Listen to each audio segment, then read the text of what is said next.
90년대 초반 전국적으로 유행했던 매직아이를 기억하십니까? 굉장히 복잡한 패턴에 동일한 모양들이 계속 그려져 있어서 얼핏 보면 아무것도 찾을 수가 없거든요. 그런데 집중해서 어떤 한 곳을 계속 바라보게 되면 순간 툭 하고 어떤 그림이나 문자가 튀어나오는 것을 보게 됩니다. 제가 지금 한 가지 사진을 보여드릴 테니까 여러분 한번 찾아봐 주십시오. 지금 이 사진은 레바논의 예수나무라고 하는 사진인데요. 여러분, 저 나무 안에서 예수님의 모습을 한번 찾아봐 주십시오. 찾으셨습니까? 저는 처음에 보고 예수님 도대체 어디 있지? 궁금했는데 집중해서 계속 보게 되니까 예수님의 모습이 보이더라고요. 한번 사진을 확대해 보면 십자가에 달리신 우리 예수님의 모습이 보이고요. 또 옆구리가 이렇게 창에 찔린 그런 모습도 보입니다. 감춰진 사실을 발견하고 보이지 않았던 것을 보기 위해서는 그 중심을 집중해서 봐야 합니다. 예수님을 바라볼 때 세상의 풍랑과 소음은 잔잔해지고 구속하신 주님만 보입니다.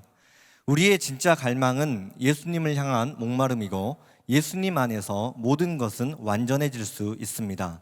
복음 하나면 충분합니다. 바다 위를 걸었던 베드로의 시선이 주님으로부터 멀어졌을 때 그의 눈에는 폭풍 치는 파도가 비춰졌고 베드로는 물속에 빠지기 시작합니다. 믿음 없이 시작한 걸음은 아니었지만 예수님에 대한 시선을 놓쳤을 때 물속에 빠져들었던 베드로의 모습처럼 오늘 본문에 기록된 갈라디아 지방의 교회들은 복음을 떠나 절망의 바다에 침몰할 위기에 처하게 됩니다. 도대체 무슨 일이 있었던 걸까요? 오직 믿음으로만 의롭다고 칭함을 받는다는 이신칭의에 관한 논의는 16세기 종교개혁 이후 종교개혁자들과 카톨릭 교회 이 둘 사이의 신학적 해석 차이에서 출발합니다.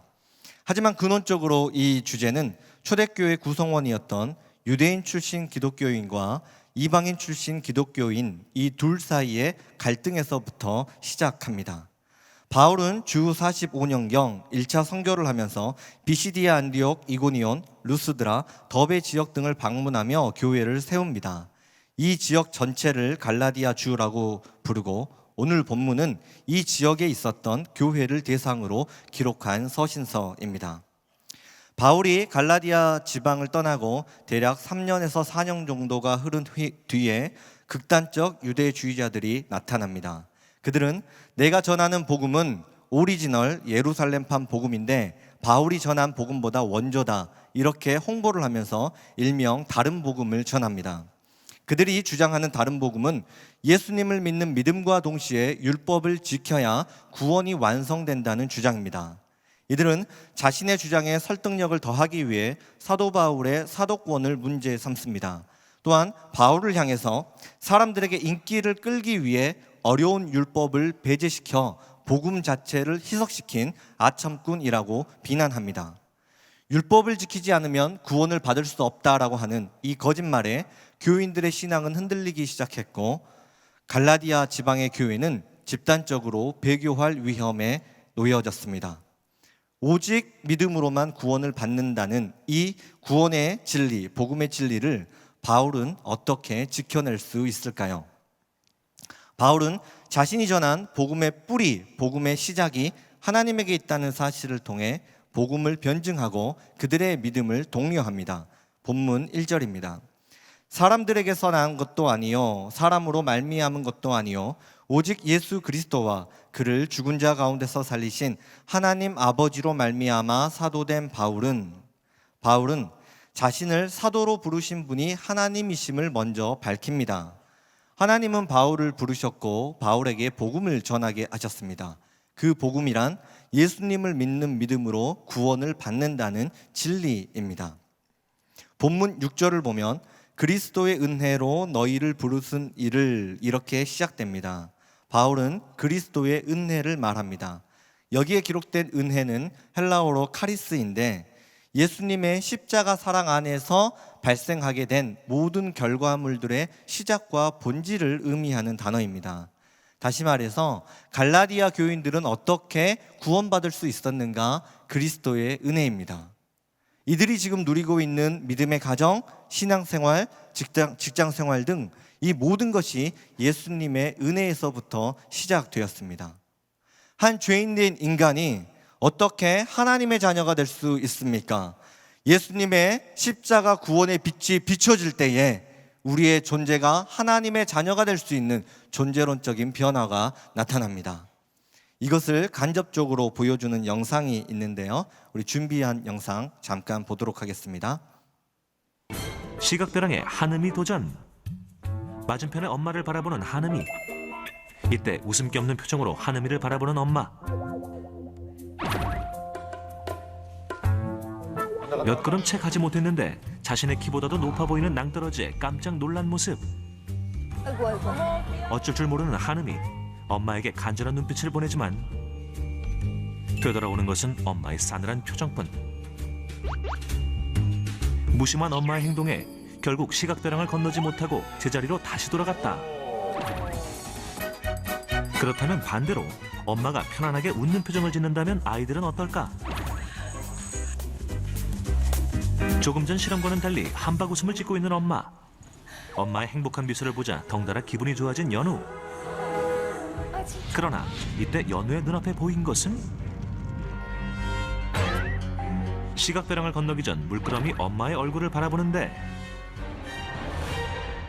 엄마의 환한 표정을 확인하자마자 거침없이 앞으로 돌진하는 연우. 야, 이거 감동적이다. 미소 짓고 있는 엄마를 보자 한 채의 망설임도 없이 그대로 직진. 엄마의 웃음 덕에 무서웠던 시각벼랑을 용감하게 통과. 엄마의 표정 변화로 확실하게 알 수 있었던 연우의 달라진 반응. 엄마의 무표정한 얼굴을 바라보게 됐을 때 아이는 시각벼랑을 건너지 못합니다. 그러나 활짝 웃는 그 엄마의 표정을 봤을 때 시각벼랑은 더 이상 문제가 되지 않았습니다. 엄마의 얼굴에 표정되는 그 감정을 통해서 아이의 가능성과 능력은 달라집니다. 할 수 있는 것이 달라지고 인생의 한계점부터가 달라지게 되는 것이죠. 어린아이의 존재는 엄마의 모습을 반영하고 있습니다. 제가 가끔 신방을 하다가 십자가에 달리신 예수님이 지금 우리 성도님 가정을 바라보시면 어떤 표정을 지을 것 같습니까? 이렇게 여쭤볼 때가 있어요.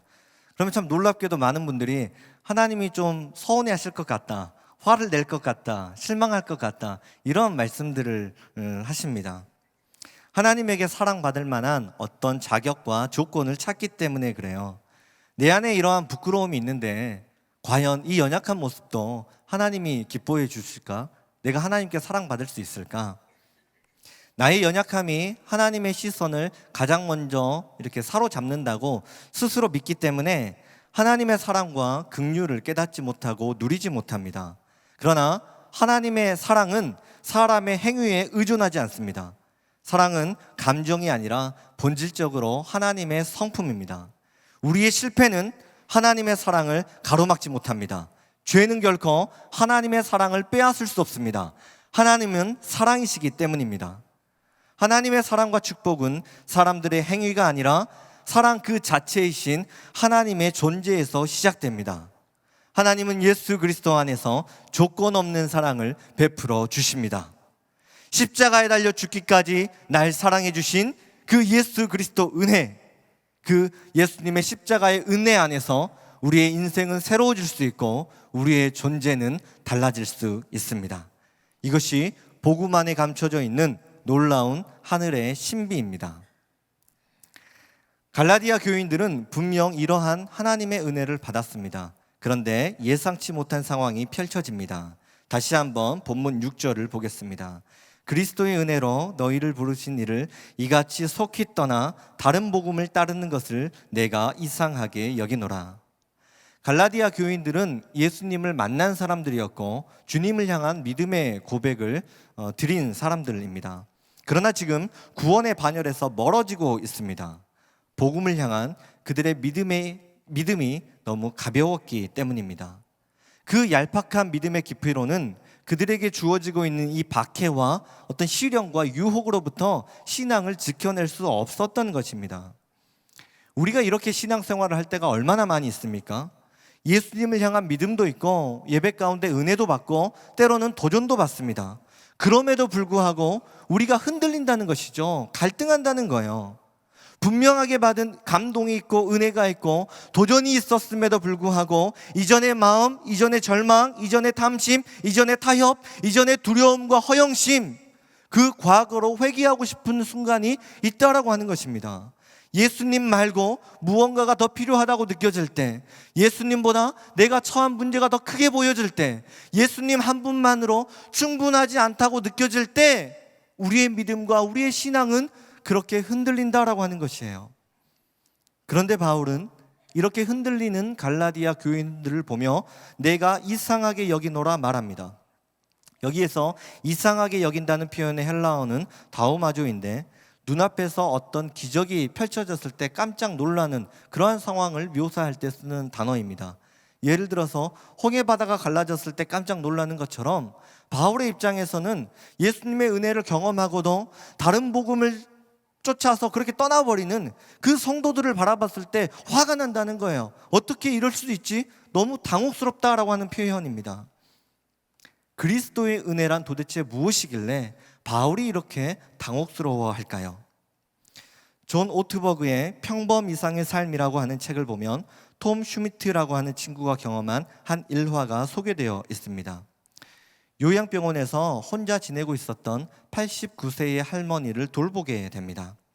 가까이 가서 그 할머니의 얼굴을 보니까 얼굴이 너무 끔찍했어요. 시력을 잃어서 눈동자는 초점을 잃었습니다. 얼굴에 반쪽 전체가 이렇게 암에 걸려가지고 얼굴에서는 고름이 나오고 있었고 그 때문에 코가 완전히 찌그러져 있습니다. 턱 관절이 완전히 일그러져서 입은 돌아간 상태라 계속해서 침을 흘리고 있었습니다.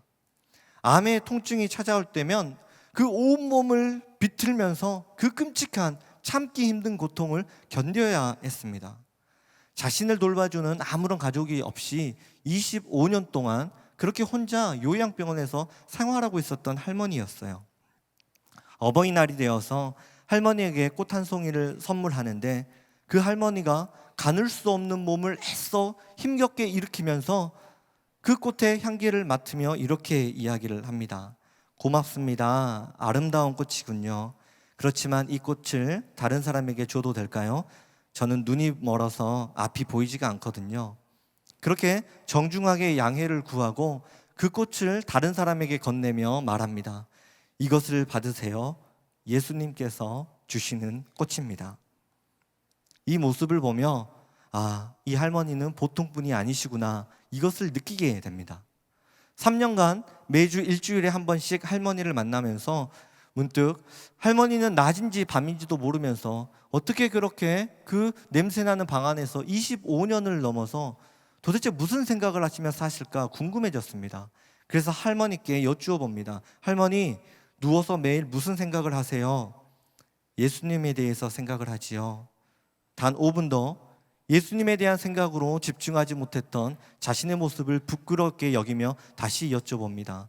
예수님에 대해서 무슨 생각을 하세요? 저는 예수님이 제게 얼마나 선한 일을 하셨는지에 대해 깊이 생각합니다. 예수님은 제 인생에 너무나 큰 선을 베풀어 주셨어요. 세상에서 가장 큰 만족을 누린 사람 중 한 명이 바로 저입니다. 많은 사람들은 저를 별로 신경 쓰지 않지만 저는 그래도 상관없어요. 제게 예수님보다 귀한 것은 없습니다. 예수님은 저의 모든 것입니다. 그리고 할머니는 찬송가를 부릅니다. 예수는 나의 힘이요 내 생명 되시니 구주 예수 떠나가면 죄 중에 빠지리 눈물이 앞을 가리고 내 맘에 근심 쌓일 때 위로하고 힘주실 이 주 예수. 고통 속에서 자신을 돌봐주고 위로해주는 사람이 아무도 없었어요. 왜 이런 일들이 일어나게 됐는지 그 어떤 설명도 없이 한 주, 한 달, 1년을 그렇게 25년 동안 그 작고 어둡고 냄새나는 방 안에 누워서 찬송을 불렀고 자신의 생애를 향해 흐르는 예수님의 사랑과 선하심에 만족하고 기뻐하고 있었습니다.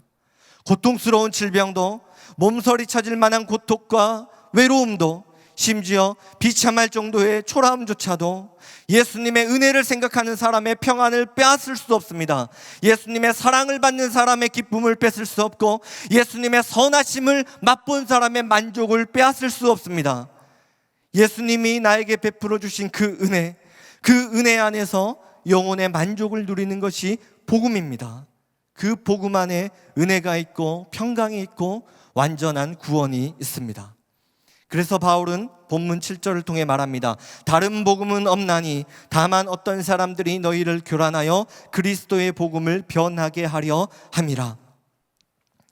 유대주의자들은 다른 복음을 전하면서 특별히 율법 중에서 하나님이 아브라함에게 명하신 할례 전통에 집착합니다. 구원은 아브라함의 후손에게 주어진 약속이기 때문입니다. 하지만 바울은 창세기 15장 6절 아브라함이 여호와를 믿으니 여호와께서 이를 그의 의로 여기시고, 이 구절을 통해 유대주의자들의 주장이 거짓임을 밝힙니다. 율법은 하나님께서 아브라함과 언약을 확증하신 후 430년 후에 주어졌습니다. 아브라함이 율법과 무관하게 믿음으로 구원을 받았다면 이방인들도 율법의 조건 없이 오직 예수님을 믿는 믿음, 이것 자체로 구원받을 수 있다는 분명한 근거가 됩니다. 예수님을 믿는 믿음 외에 그 어떠한 것도 구원의 통로가 될 수 없습니다. 구원은 오직 한 길, 예수 그리스도이십니다. 그렇다면 오늘 이 본문 말씀을 통해 우리가 확인해야 할 복음의 핵심은 무엇이겠습니까? 내 삶의 구원의 유일한 통로가 예수님 한 분이신가? 이 질문에 대한 각자의 답변입니다. 누구나 인생의 목마름의 문제를 안고 살아갑니다. 어떤 사람들은 꿈, 성공 또는 정의나 평화와 같은 높은 이상을 추구합니다. 또 어떤 사람들은 먹고 사는 문제로부터 자유로워지기를 원합니다. 또 어떤 사람들은 질병과 사고로부터 위협받지 않는 평안한 삶을 살고 싶어 합니다. 누군가는 정서적으로 만족을 누리기를 원하고, 또 어떤 사람은 사랑과 인정을 받으면서 사람들과의 관계 속에서 교감을 얻고자 합니다. 인생의 스토리는 다 다르지만 사실상 본질의 문제는 하나입니다. 우리 모두는 각자가 목말라 하는 것들을 갈망하면서 살고 있습니다. 그 갈망으로 우리의 인생을 채우고자 노력합니다. 요한복음 4장을 보면 사마리아 우물가에 있었던 수가성 여인에게 예수님이 찾아가십니다. 이 여인은 주님께 여쭤봅니다. 우리에게 이 우물을 주신 분이 야곱인데 당신이 야곱보다 더 크신 분이십니까? 이 질문에는 매우 중요한 의미가 담겨져 있습니다. 사마리아 사람들은 야곱을 자신의 조상으로 믿으면서 야곱이 가장 위대한 사람이라고 하는 그 자부심을 가지고 있었습니다. 더욱이 사막에서 최고의 유산은 우물이었습니다. 이 우물을 중심으로 문명이 발생했고 전쟁이 일어났고 가난한 자와 부유한 자가 갈라졌습니다. 이 여인에게 있어서 야곱의 우물은 그녀의 삶을 지키고 보호해 줄 수 있는 삶의 근원이자 뿌리였던 것입니다. 그런데 이 수가성 여인에겐 야곱의 우물로도 해결되지 않는 인생의 목마름이 있었습니다. 야곱의 우물을 붙잡고 살아갔지만 영혼의 갈급함은 더 깊어졌고 텅 빈 마음은 채워지지 않았습니다. 그래서 예수님께 질문합니다. 제 삶의 근원이 되는 야곱보다 예수님 당신이 정말로 더 크신 분이십니까? 이 인생에 채워지지 않는 인생의 목마름으로부터 주님 저를 구원해 주실 수 있습니까? 정말 예수님 당신이 제 삶의 유일한 구원자가 되십니까? 절박한 심정을 가지고 주님께 묻는 것입니다. 오늘 우리도 이 질문 앞에 서야 합니다. 내가 의지하고 있고 내가 붙잡고 있고 내가 두 손으로 꽉 잡고 있는 이것이 정말로 내 인생에 있어서 예수님보다 더 크지는 않는가? 예수님이 정말로 내 인생에 가장 크신 분이신가? 이 질문에 대한 각자의 믿음의 확신이 필요하다는 말입니다. 삶의 근본적인 문제는 우리를 둘러싸고 있는 어떤 상황과 환경의 문제가 아니에요. 실패의 문제도 아니고 낙심의 문제도 아닙니다. 본질적인 문제는 하나님을 향한 갈망이 없는 텅 빈 인생의 마음이에요. 이것이 인생을 병들게 하고 우리의 삶을 무의미하게 만듭니다. 하나님 없는 인생의 목마름은 우리를 고통스럽게 만들 뿐이에요.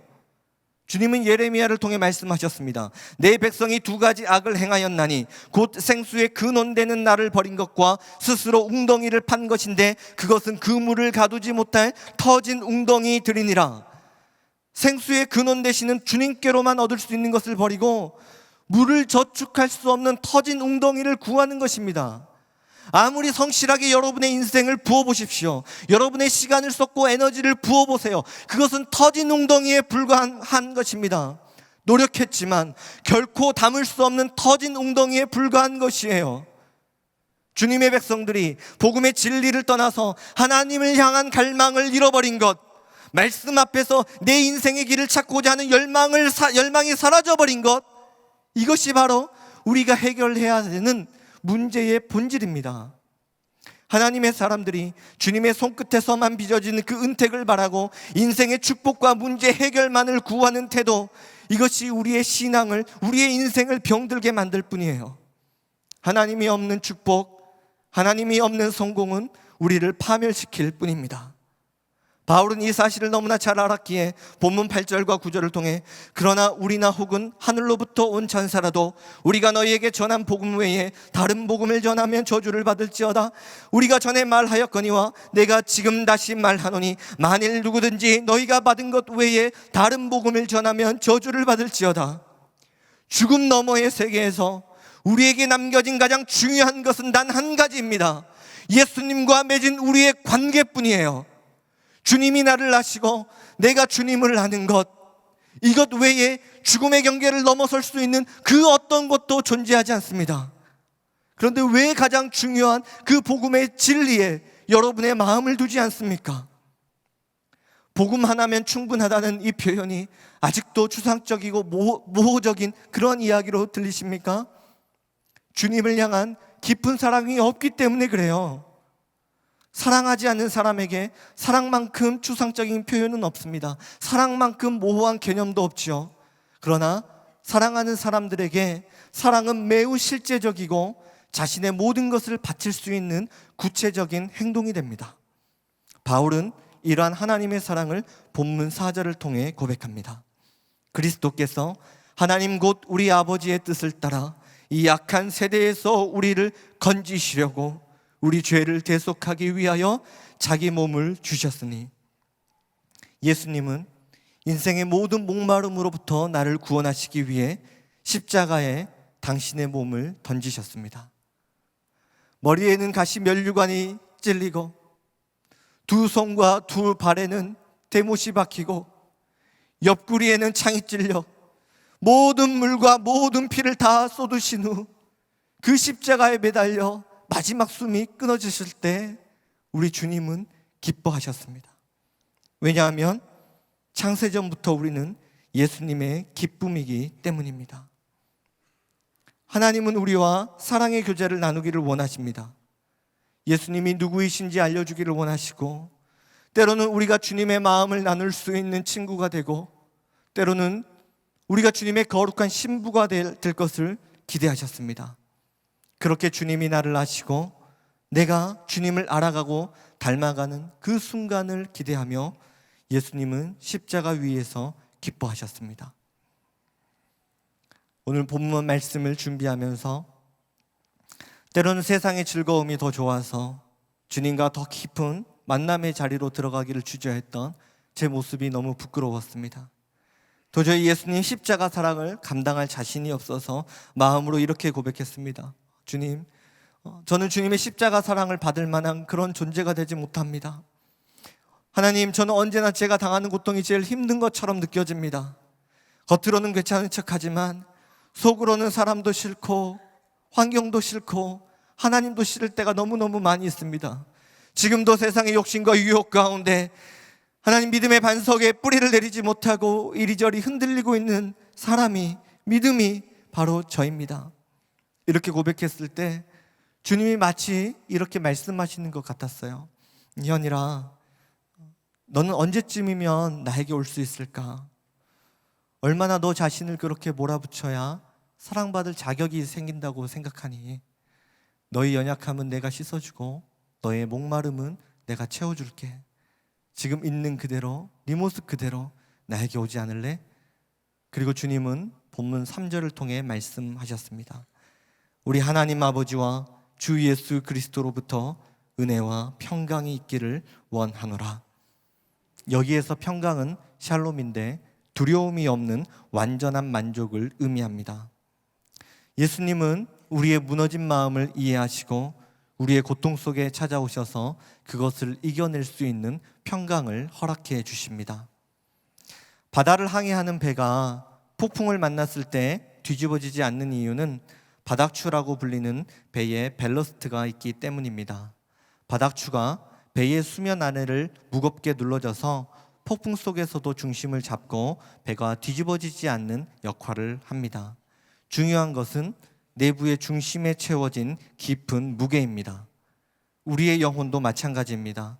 천국을 향해 가는 인생의 항해 속에서 크고 작은 풍랑을 만나지 않는 사람은 없습니다. 우리에게 필요한 건 중심을 잡고 흔들리지 않는 영혼의 무게입니다. 복음은 우리 인생에 흔들리지 않는 내면의 깊은 추를 달아줍니다. 영광스러운 십자가의 상흔을 안고 우리를 향해 사랑의 미소를 지으시는 그 예수님을 바라보십시오.